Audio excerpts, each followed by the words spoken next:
For all you elk hunters out there, chasing turkeys is basically the same thing. I know the reaction you just gave me, but don't knock it till you try it, and don't try it without OnX. The Hunt app will not only help you find new areas on public ground, but I use it to find out landowner info to get permission on private ground that I see birds on as well. OnX Hunt has a special offer for you. Use code CAL to receive 20% off your membership at onxmaps.com/hunt and find more birds this spring. There's nothing like snook hook sets at dawn or catching a tarpon in the moonlight. Find your next fishing trip made easy on fishingbooker.com and experience the magic of the Sunshine State or any other destination on your fishing bucket list. Book a blue water adventure in search of sailfish or go snapper fishing with the kids. With over 6,000 captains and trips to choose from, planning your next one just got a whole lot easier. Download the Fishing Booker app on the Google Play or App Store, or visit them online at fishingbooker.com to book your trip today. Hey, I just sat down with the owners and operators of Maui Nui Venison. They're on a mission to balance axis deer populations on Maui while giving back to the community and run a totally sustainable operation. For folks like me who want to get your own meat but aren't always successful, you can become a snack subscriber, get some axis deer sticks sent right to your door. Visit MauiNuiVenison.com. That's MAUINUI venison.com and use promo code CAL for 20% off your first order. From MeatEater's World News Headquarters in Bozeman, Montana, this is Cal's Weekend Review presented by Steel. Steel products are available only at authorized dealers. For more, go to steeldealers.com. Now, here's your host, Ryan Cal Callahan. A 12-year-old angler in Florida is now the proud owner of 2 new world fishing records after he hauled in a 58-pound, 8-ounce Jack Crevalle from a dock across the street from his house. Before you assume the kid had the help of an uncle or a father, think again. Nicholas Fano hauled in this monster all by himself with a rod and line far too small for that class of fish. One warm Saturday last October, he and a buddy decided to throw in a line on the Bessie Creek in Palm City, Florida.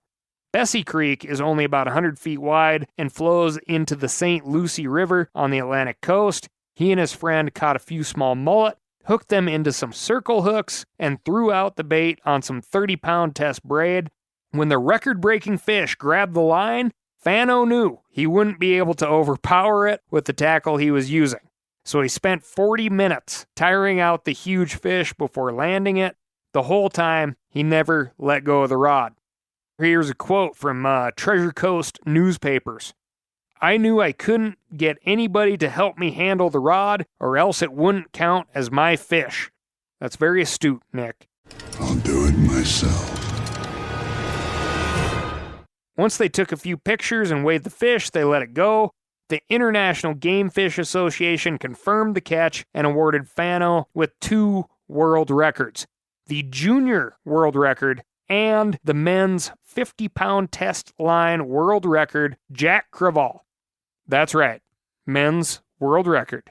You heard it here first, folks. Young Mr. Fano has become a man. Today, you have become a man.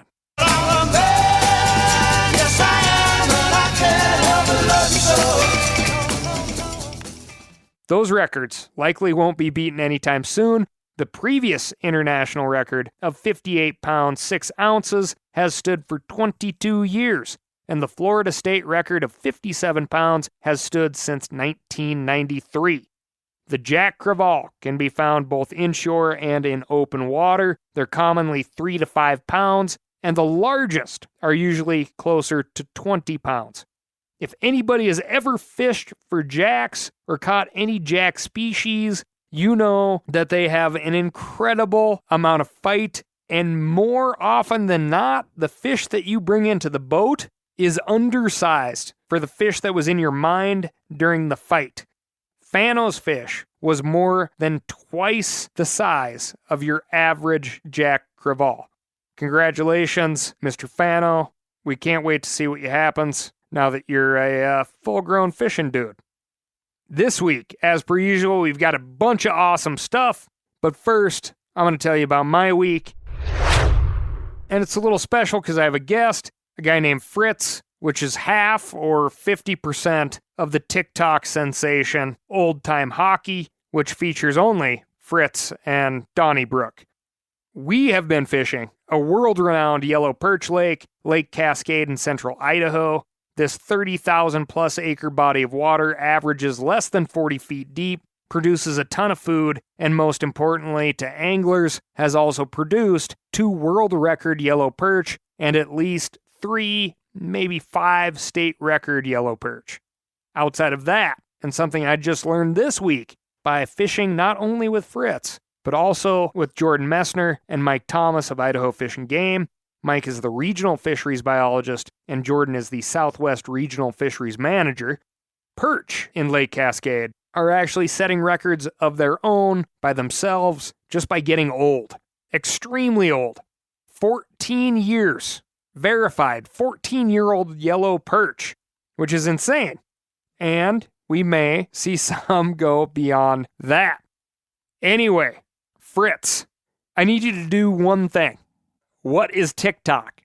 TikTok. Well, what TikTok is and what I do on TikTok might be 2 different things, but TikTok is pretty much just a dance app, I believe. It started as Musical.ly. I think it got bought out, switched to TikTok.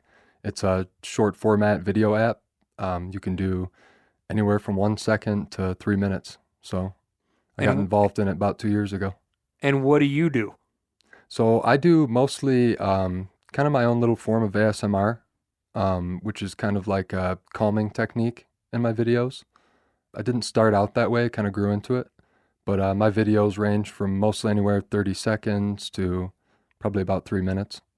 So pretty much to the max. So the TikTok platform, if you're familiar with like an Instagram or maybe even like a Facebook or something like that, it's another social media platform where anybody who downloads the app can upload content.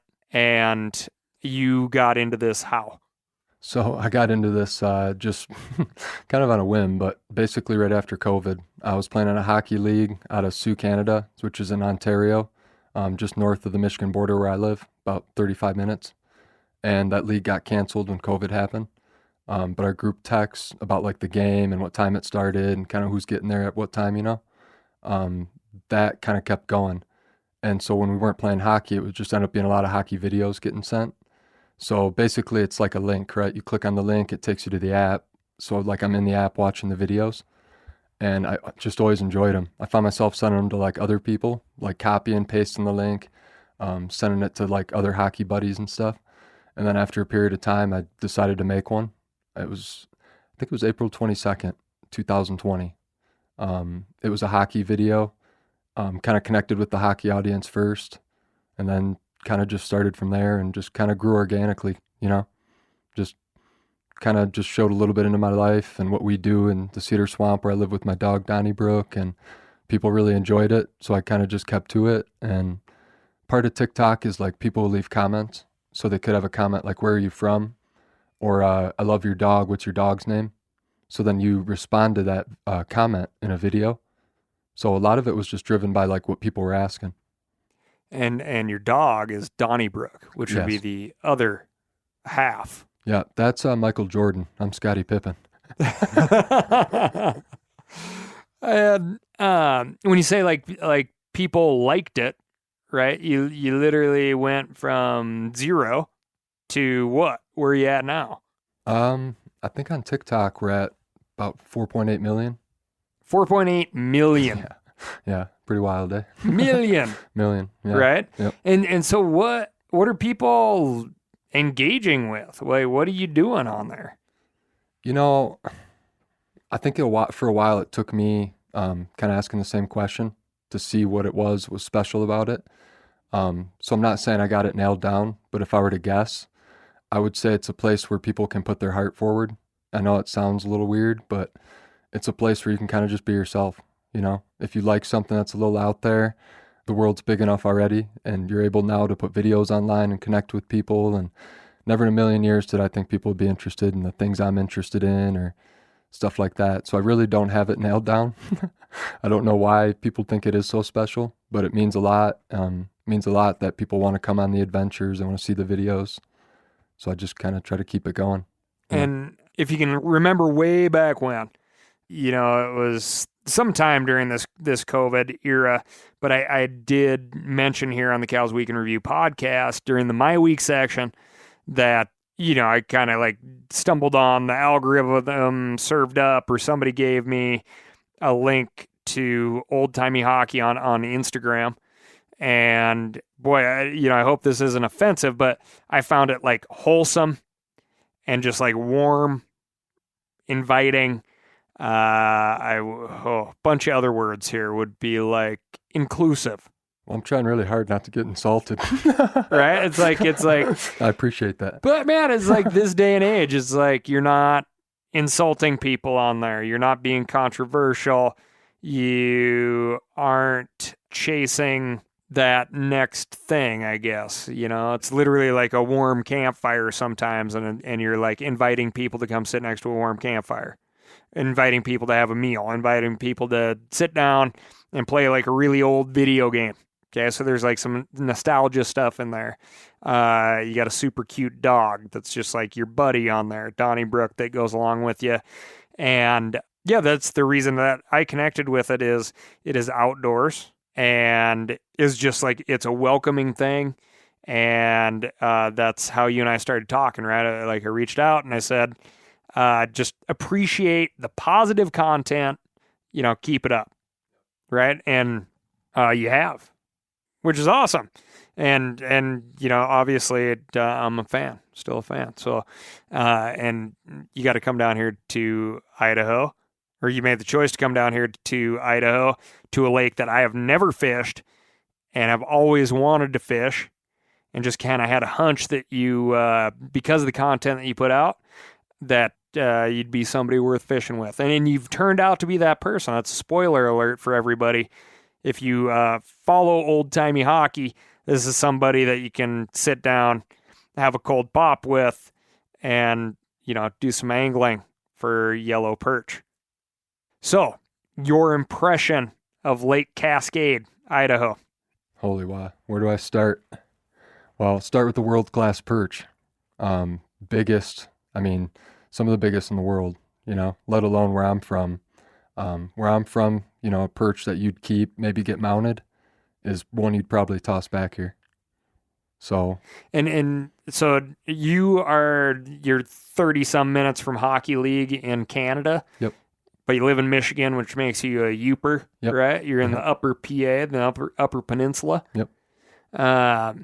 And there's a lot of water up there. A lot of water. And that's like pan fishing country, and the perch kind of, by size, falls into like a pan fish category. It's not like as vertically oriented exactly as a bluegill or a sunfish, but you've probably caught a lot of perch.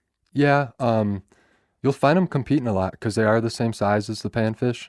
So, you know, you'll find them in school sometimes with gills, sunfish, pumpkin seed, you know, and the perch kind of suspend a little bit lower where I'm from. So it's really hard to get through those gills, you know, to get to the perch. So here it's nice. You see that mark, right? You know, it's either one of two things pretty much, or one of three, I guess. It could be a rainbow trout, right? But so that was really cool coming out here and not having to kind of, because we do love fishing for perch. It isn't that. It's just they tend to be a little bit finicky. I was fishing for them 3 days before I came here, and we ended up just switching and went to bluegill. Right. You're like, this thing's biting. Yeah. Just been, you know, one of those years. Just bites seems like it's starting late. And we had a interesting morning today, right? Yeah. Like it's like drilled some holes. So we got on some sleds, ripped out on the lake. For me, it's ripping out on the lake. It's like a conservative 25 miles an hour. And we drilled some holes, started picking up fish on our Vexilar, like Humminbird fish finders, right? And we're not getting any bites. Like, you knew the fish were down there. You're picking them up on the electronics, but you just couldn't get one to eat something. Yeah, a little frustrating sometimes, eh?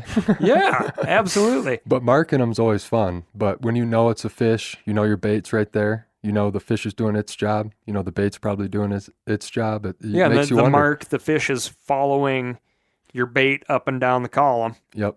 Yeah, fire in the hole. Yeah, and it's not connecting with it. Yep. Yeah, it was making me a little self-conscious, but I just tried to switch up my cadence. Keep slamming it on that bottom, mix it up a little bit like we were doing, pull it up, jig a little bit, and hope for the best. Yeah, and I mean, so prior to coming here, what was your biggest yellow perch? Biggest yellow perch was about almost 12 inches, so 11 3/4. So. And then out here on the ice, the first day, you broke. Yep. Right, you broke. Oh yeah. Yeah, it was 13 and a half first day. Yeah. Yeah. Yep. And then you got one today that was 13 3, I think. Yeah. Yep. Wild. Yeah. Yeah. I told him if we could live well this and I could take it back home, I'd be a pretty big deal. Yeah, and I am so far behind the curve in the world of perch fishing. It's like an adult onset thing for me. Like in Montana, it's just not a species that people from Montana like really. It's like your neighbor who moved to Montana from Minnesota or Michigan or someplace. Yep. They fished for perch, and you were always like, it was maybe if you're throwing like spinners off the dock at Flathead Lake or something like that, you'd pick up a perch. But yeah, mostly we get a lot after trolling too, where I'm from. Oh, really? Yeah, with just a little spinner. Ooh, nice. Yeah, yeah. And obviously open water, right? Yeah, but yeah, just the variety of species as you move in towards the interior, right? Like the high mountains, the higher altitudes we don't support as much life. The old timey Hawkey channel, I look at that, man. Like you're hitting so many touch points of the outdoors, right? Like there's fire, there's cooking outside, there's fishing, certainly some hockey, at least some hockey references, right? When possible. And canoeing. Yep. Seen canoeing on there, seen snowshoeing. Yeah, I love it. Absolutely. What were like your outdoor influences? Growing up was just my family. I was lucky enough to grow up around a lot of it. Lucky enough to grow up in a region where a lot of it's pretty common. I would say probably my biggest influence was my grandfather, because that's kind of who instilled, the ethics in my father that he passed down to me. Taught me how to hunt, taught me how to do it ethically, and, just to respect the animal and, do it right, do things right. There's a right way to put meat on the table, and he taught me that. And I would say if I could nail down a person that was the biggest influence, it would probably be my grandfather. Deer hunting was probably my entrance into the wild, per se, just that I grew up around mostly. Like you were talking about perch fishing. I didn't necessarily grow up perch fishing. We just call it pan fishing where I'm from. You hope to get a perch. But I'd say deer hunting was pretty much probably my biggest influence that got me into the outdoors, got me into the science of it, kind of per se. And, years of work makes up for that one moment when you get a buck that came in, that first time. So I think that kind of instilled in me, like, this has a payoff, It's not just about, like, going out, getting an animal, or it's not about, like, just going out and trying to film things and stuff like that. It's about, building up a relationship with nature. And I've been fortunate enough that I grew up around it. So I think that's a little bit, I guess, what I'm trying to pass on, what I'm trying to show people, that there is outlets like nature out there and a lot of things you can do in it, right? Absolutely. If you really wanted to like get a message out in regards to like, it's obvious that you've had an outdoor education, right? And you've had a lot of influence in the outdoors. This is your job now, right? This is what your full-time living is, right? Yeah. And it's kind of an immersive outdoor experience. Thank you. In far fewer words than I do things. It's working. It's great. Thank you. So like if you wanted to take that and relay that to somebody, Do you have any like takeaways? Like if you say like, hey, if you could look at all my stuff and you needed me to suggest something, I would prefer you take this out of it. I guess I would just tell everybody I'm not an expert, you know. I'm an apprentice. I'm an outdoor apprentice. Still willing to learn. I don't know everything by any means. So I guess if people could take one thing from it, it would be don't be intimidated by it. Get out there, get your feet wet, start learning things. Don't think you ever know everything, which I was fortunate enough. Once I turned about 30, late 20s, started being a little bit more receptive to people trying to teach me things. So, funny how that happens. Right. Mm-hmm. So I guess that would be it. You know, nature's been a big part of my life, but I still think I'm early on my journey, and I just hope people start theirs too. That's great. So out here in Idaho, we're missing your second half, the Donnybrook of the old timey hockey. We have Snort here, the Snort report, and I just got to tell you, like one of the cutest things of the week is initially we're all riding not tandem, but I guess triple, counting the dog, on snowmobile I borrowed from Stephen Ranella. And at the very beginning of the week, Snort very intimidated by jumping up on the sled with Fritz here. And today was just automatic. Like basically Fritz opens his arms and Snort jumps into them. Hopefully we captured some of that on camera. We're going to get this out on a future Field Report, Cal's Week in Review Field Report. That old YouTube series will fire back up and show you some good outdoor adventures. Thank you very much, Fritz, man. It's been great. Thank you. Hopefully we can plan something else, right? Yeah, thank you, though. From the bottom of my heart, this is a trip of a lifetime. Coming out here, crew was great. It was amazing. I just thank you. Oh, yeah, man. Thank you so much. Yeah, it's such a goofy deal. For me, I mean, like I'm 39, I got a couple years on you. Like chatting with folks over the internet sometimes, right? It's like reaching out and be like, hey, I see you're doing some stuff. It's very cool. Let's go fishing sometime, right? And then connect and do it is like the magic of connectivity these days. Totally. But you kind of never know what you're going to get. So I'll just say on the record, like old timey hockey, Fritz is a good guy to go fishing with. Thank you. So is Cal. Thank you. So before we go, where do folks find you? What do you got? What else you got going on? What's the next thing? We'll see on the next thing. Just day at a time right now. But right now you can find me on TikTok at Old Time Hockey. You can find me on Instagram, YouTube. Find me at Red Wings Uper 717 at AOL.com. Drop me an email. I'm always available. Send me a message. Do we have to spell old time hockey? Because you spell it a little funky, right? Yeah, good call. Should have done that, eh? It's old time, OLDTIME, and then I spelled hockey, HAWKEY. No real reason. The other name was taken. For all you elk hunters out there, chasing turkeys is basically the same thing. I know the reaction you just gave me, but don't knock it till you try it, and don't try it without OnX. The Hunt app will not only help you find new areas on public ground, but I use it to find out landowner info to get permission on private ground that I see birds on as well. OnX Hunt has a special offer for you. Use code CAL to receive 20% off your membership at onxmaps.com/hunt and find more birds this spring. Now, a lot of you guys are familiar with the old hunting tradition of eating, some organ, the heart or a chunk of liver off the first animal you kill. I had that when I was a little kid, and it was a big deal. Organ meats were always prized by frontier people who knew the importance of getting a lot of different minerals and nutrients. And as often is the case, those guys were onto something, because organs are among the most nutrient-rich foods on the planet. And you can get the same benefits your ancestors craved via convenient daily capsules from Heart and Soil, made exclusively from regeneratively raised, grass-fed, and finished cattle. Heart and Soil's unique freeze-drying process means all those important nutrients are trapped in, ensuring you experience every one of the benefits of nature's superfood in a clean, convenient, taste-free capsule. Find out more at heartandsoil.co. And make sure to use code MeatEater for 10% off your purchase. That's heartandsoil.co. Use the code MeatEater. You ever get that feeling you're stuck inside staring at screens and a primal urge kicks in? You crave wide open spaces, fresh air, the chance to connect with the land?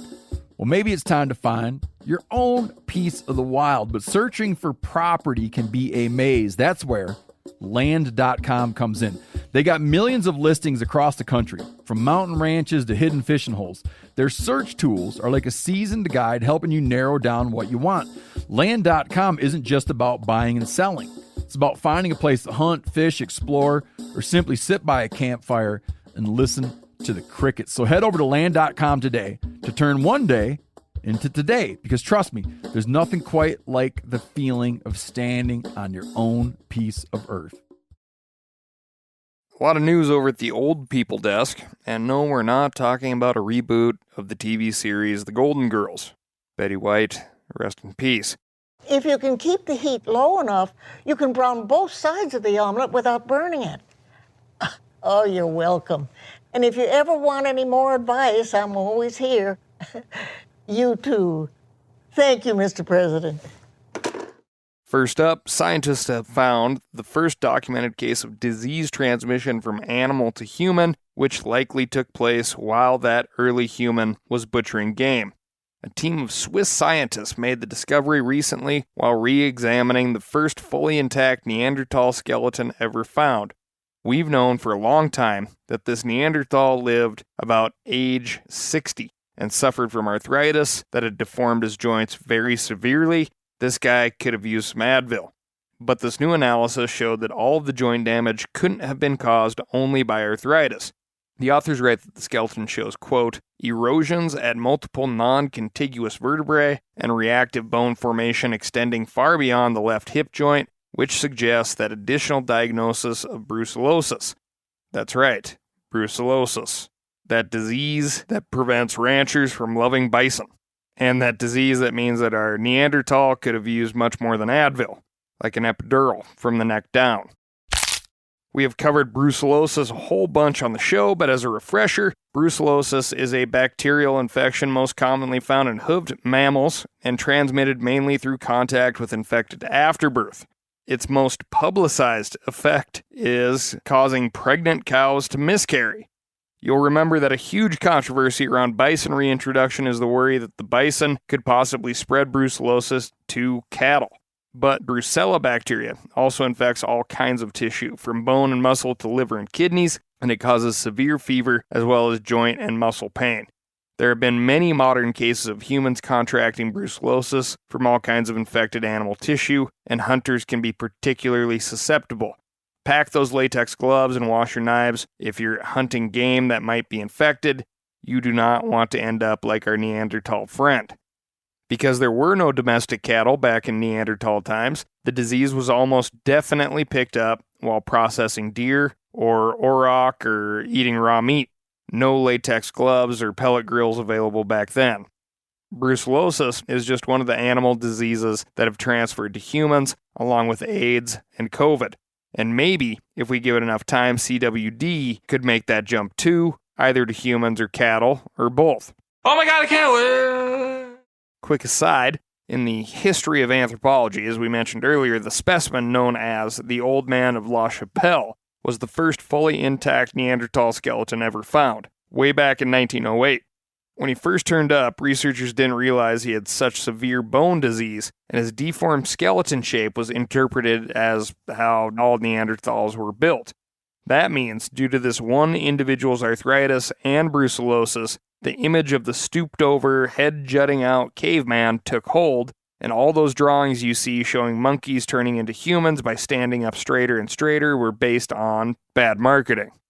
And speaking of painful images, the best preserved cave painting of a human being gathering honey from a bee's nest was recently discovered in the Barranco Gomez rock shelter in northeast Spain.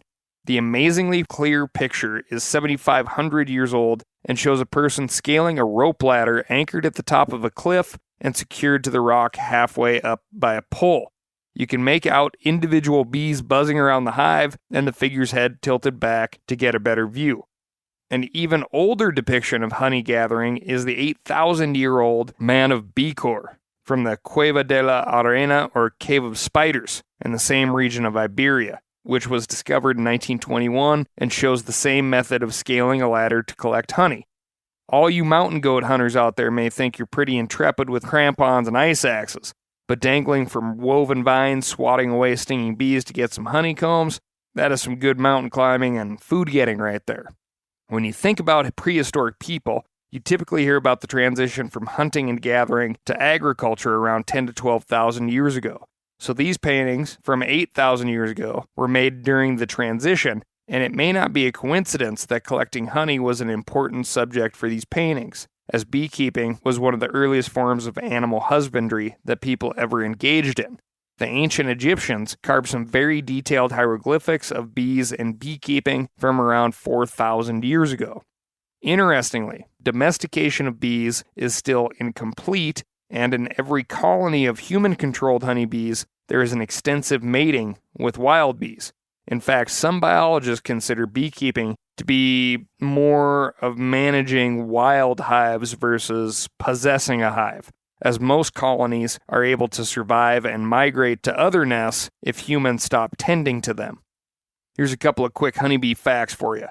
Drones routinely fill their stomachs with flower nectar weighing as much as half their body weight and still retain the ability to fly.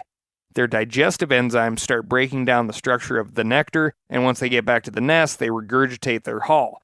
That half-digested nectar is eaten and re-regurgitated by hive bees, who then beat their wings over it, keeping it at a constant 95 degrees until all the water evaporates and you end up with honey. So the next time you're sweetening up your yogurt or cup of tea, just remember that's twice evaporated bee barf that you're eating.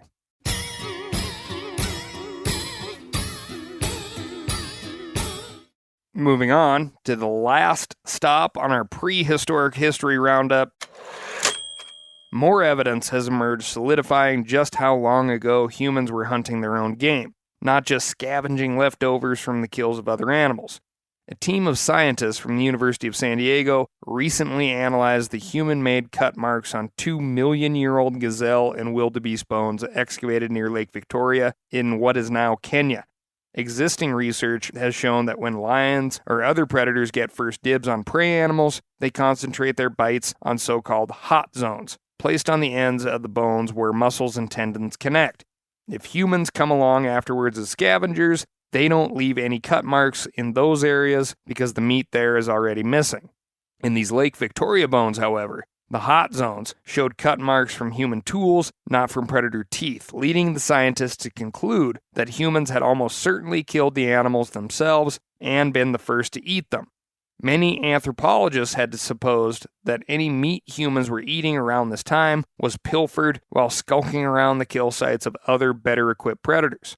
Meaning that you can now suppose from this kill site that hunting, procuring your own meat, not stealing it from others, goes back further in our makeup than we thought. Interestingly, we don't know exactly what kind of early human was doing this hunting. At 2 million years ago, it was likely our ancestor Homo habilis, aka the tool-using man. That name would fit with all the stone-cutting tools found at this site, but there were no human bones found. You know, don't die where you're having dinner. There is some possibility that the hunters in question here were actually Paranthropus, a type of hominid who lived in the same area at the same time as Homo habilis, and whose Latin name means, essentially, alongside human beings. The back teeth of Paranthropus are flattened in a way that suggests a fully vegetarian diet, but who knows if they were in some transition stage of development when this hunt went down 2 million years ago. Maybe getting calories from kills like this one spurred an entirely new direction for the species. How's that for a 2 million-year-old cliffhanger? The suspense is terrible. He's gonna go this time. I hope it'll last. And last but not least, the grizzly bear desk. The governors of Montana and Wyoming both submitted petitions recently to delist grizzly bears as threatened under the Endangered Species Act. Montana Governor Greg Gianforte argued that the grizzly bear population in the northern Continental Divide ecosystem is ready to survive under state management. Wyoming Governor Mark Gordon says the same about the grizzlies in the greater Yellowstone ecosystem. Both governors claim that the existential threats to the grizzly populations in these ecosystems have passed thanks to the hard work of state and federal officials and conservation groups. Grizzly populations in these two areas have grown from less than 200 individuals in 1975 to about 1,700 bears today. These two areas hold the vast majority of the grizzlies in the lower 48. Grizzly bears in the greater Yellowstone ecosystem are fully recovered, and their management is now best entrusted to the experienced and capable institutions of the states. Governor Gordon from Wyoming. One of the central questions in this debate is whether the populations in these two recovery areas can be seen as distinct. Part of the reason previous attempts to delist grizzly bears have failed is because the states weren't able to explain how delisting one group of bears might affect bears in the other ecosystems. There are 6 grizzly bear ecosystems in the lower 48. The populations in the GYE, or Greater Yellowstone Ecosystem, and NCDE, Northern Continental Divide Ecosystem, are doing well, which is why these governors want to delist the bears in these portions of Montana and Wyoming, but the populations in 2 of the other ecosystems are very low, and there are no grizzlies in the Bitterroot and Northern Cascade regions, making new grizzly bears. The latest 5-year status review of the species, published in March of last year by the U.S. Fish and Wildlife Service, concluded that the populations in these 2 ecosystems have high resiliency, and the agency categorized the risk of extinction for the entire lower 48 population as low, which is great. But the U.S. Fish and Wildlife Service still recommended that the grizzly continue to be listed as a threatened species under the Endangered Species Act. If their risk of extinction is low, why can't they be delisted? Because in scenarios where conservation efforts decrease and private land development increases, the populations in the GYE and NCDE could suffer significantly. Even with a slight decrease in conservation efforts, the populations in the Selkirk and Cabinet Yaak ecosystems could be eliminated. In other words, the agency didn't do what the Wyoming and Montana governors want them to do, which is consider the bears in the different ecosystems as distinct. The U.S. Fish and Wildlife Service didn't recommend delisting one group of bears while retaining protections on another group of bears. They considered the entire lower 48 a single population, and they determined that the bear status should remain the same. If you're saying, well, that doesn't really make sense, the argument here is considering each of these a single population is not a long-term plan for genetic diversity. Remember way back when we talked about the mountain lions in the Santa Monica Mountains, we talked about island ecosystems, right? So the fear is that bears in the GYE will do great for a long time. However, without new genes coming in from, let's say, the NCDE or the Northern Cascades or some glacier-hugging bear way up in Alberta, that population in the GYE, because it's isolated, will eventually deteriorate. So the folks that are saying, wait, and hang on, let's not delist yet, they're thinking about this long-term genetic viability of a population. It wasn't that long ago that the grizzly was fully endangered. There were very few. And now there's actually more threats to the grizzly bear in a place like the Northern Continental Divide ecosystem, where with this massive flood of folks into Montana, a lot of grizzly bear habitat and range is getting broken up for cabins again. These bears need a lot of room to roam. I want to hunt them. I want to eat them, just like a lot of folks I know, but I also want them to be around for a long time. It's a tricky situation. The U.S. Fish and Wildlife Service has 90 days to respond to each petition, which means they'll need to respond to Gianforte by March 17 and to Gordon by April 4. As always, we'll update you with any developments. Thank you so much for listening. That's all I've got for you this week.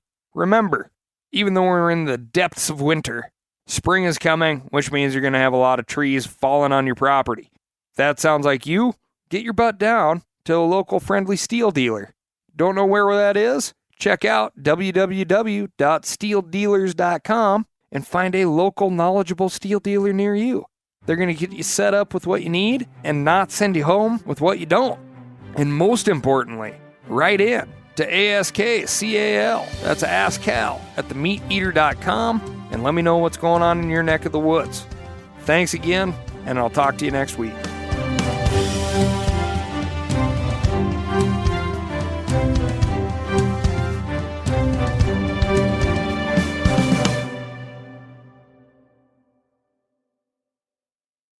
I'm sure a lot of you guys remember the old ceremonial hunting tradition of eating the heart out of the first animal you kill.